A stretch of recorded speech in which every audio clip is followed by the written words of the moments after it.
Some major news here out of Canada today that's not going to bode well for Trump.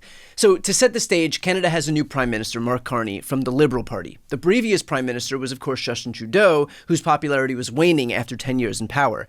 And that left a really big opening for Canada's Conservative Party to take over. In fact, the Conservatives were a staggering 20 points up in polling, all but guaranteeing a wipeout against the Liberals.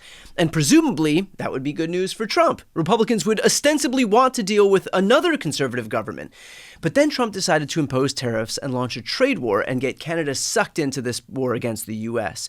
And that didn't exactly bolster the virtues of conservatism north of the border. In fact, it hurt the Conservative cause so much that 20-point lead was eliminated as Canadians flocked to a Liberal Party that they view as more willing to break with Donald Trump than the ideologically similar Conservatives. And that phenomenon has become so apparent that today, Canada's new Prime Minister has called a snap election for April. If nothing else, this is a sign of confidence by the Liberal Party that they can ride the wave of anti-Trump, anti-conservative sentiment to victory in an election that, without Donald Trump, would have likely been a bloodbath against the left. And let's be clear, the Liberals in Canada have no intention of letting the anti-Trump sentiment wane. Here's Mark Carney speaking out against Trump today. We are facing the most significant crisis of our lifetimes because of President Trump's unjustified trade actions and his threats to our sovereignty. Our response must be to build a strong economy and a more secure Canada. President Trump claims that Canada isn't a real country. He wants to break us so America can own us. We will not let that happen. We're over the shock of the betrayal, but we should never forget the lessons. We have to look out for ourselves. We have to look out for each other. In other words, Carney is clear about who the enemy is, and it's Donald Trump. So the question for Canadians then becomes, who do you think will be able to stand up to him? The Liberal Party that has nothing in common with today's GOP, or the Conservative Party that is ideologically similar with Trump's Republican Party? In fact, take a look at this excerpt from the New York Times and let me know if this sounds like someone you might know. Mr. Poilievre has also waded into culture war topics and borrowed language from Mr. Trump. He attacks practices and politicians as woke, has called for the defunding of the Canadian national broadcaster, and said that he believes there are only two genders. He said that he wants to make Canada the world's cryptocurrency capital, showing the same affinity for the alternative financial assets as Mr. Trump. So yeah, not great if you're Pierre Poilievre and you've built your brand on sounding just like Donald Trump at a time when he is the most hated person in the entire country of Canada.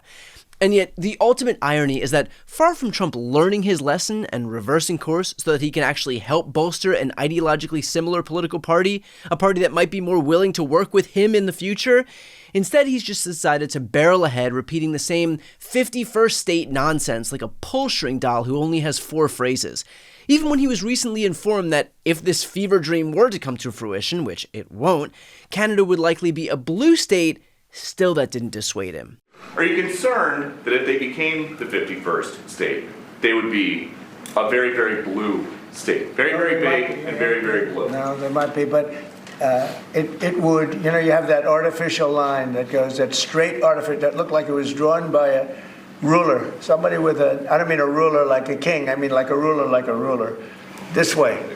And it's just an artificial line that was drawn in the sand or in the ice. And can I tell you, Peter, just you add that to this country, what a beautiful landmass, the most beautiful landmass anywhere in the world. And it was just cut off for whatever reason.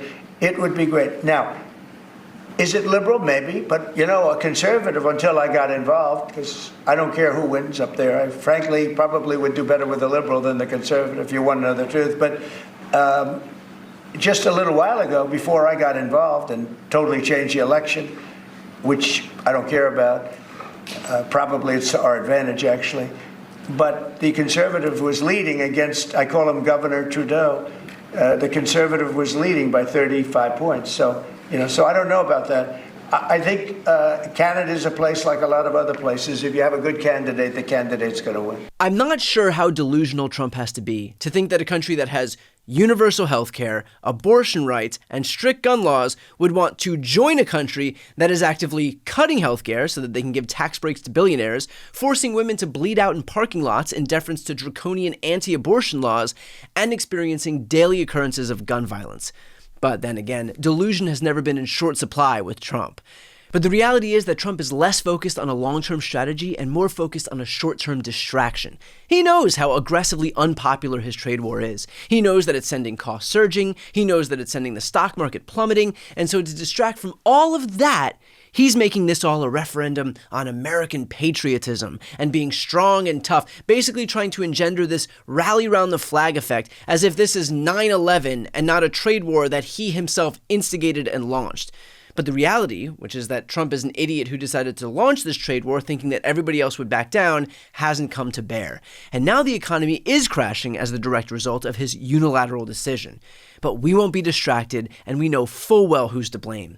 In fact, he is so desperate for a distraction that beyond just Canada, he's also ramping up his attacks against Greenland and Panama. In Greenland, the citizens are taking to it about as well as the Canadians are.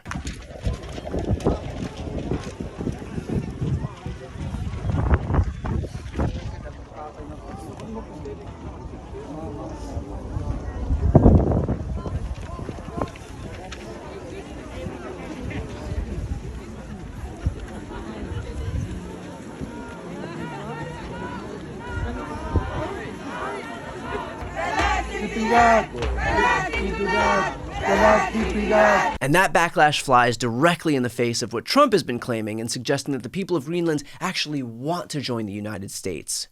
I think Greenland will be worked out with us. I think we're going to have it.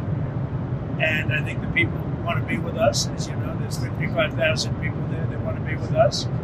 I don't know really what claim Denmark has to it, but it would be a very unfriendly act if they didn't allow that to happen, because that's for protection of the free world. Right now you have Russian ships, you have China ships, you have ships from various countries. It's not a good situation.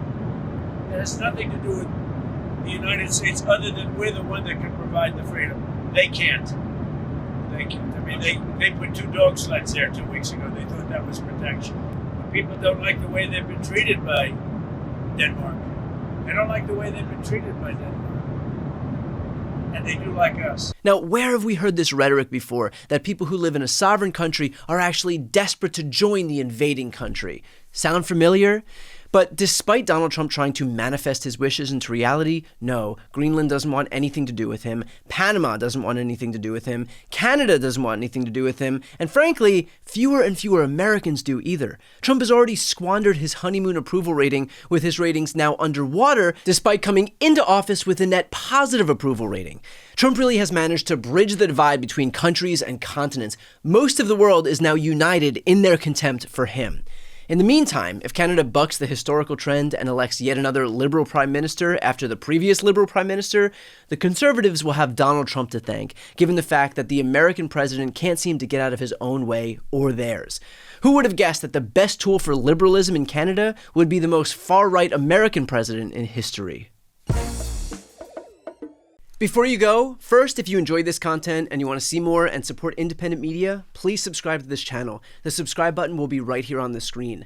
But second, the reality is that we're now in a political environment where this administration can lean on any of the social media platforms to suppress certain voices if they don't like critical coverage. That means my longevity here is in the hands of a few tech billionaires who are already making it clear that they're willing to cater to this White House.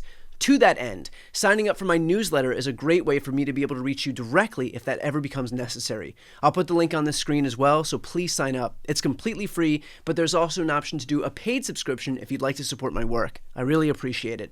Thanks so much for watching.